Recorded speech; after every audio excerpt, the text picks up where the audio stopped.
ხვალაც არ გადადეს და ენით აღუწერელი პრეცედენტი კვლავ არ გაიმეორეს, რომელიც დაუშვეს დღეს, ხვალ მომეცემა შესაძლებლობა, ხვალ მოვალ, ხვალაც თუ გადადეს, ზეგ მოვალ.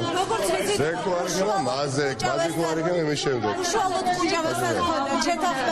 დღეს იყო ორი უნიშნულოვანესი საკითხი, ორი უნიშნულოვანი კანონპროექტის განხილვის ფარგლებში უნდა მიგვიღო მონაწილეობა, ამნისტიის კანონპროექტი და საარჩევნო კანონპროექტი.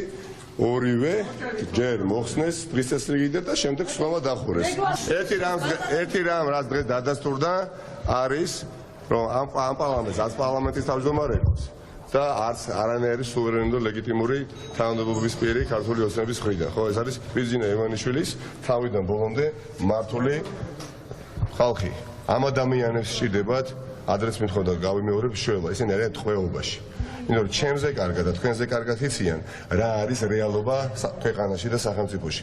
უბრალოდ ისინი თავიანთ თავს უტყდებიან, როდესაც რჩებიან მარტო ან ვიწრო წრეში მეგობრებთან. ჩემზე უფრო მკვეთრად აფიქსირებენ პოზიციებს ყველა მნიშვნელოვან საკითხთან დაკავშირებით.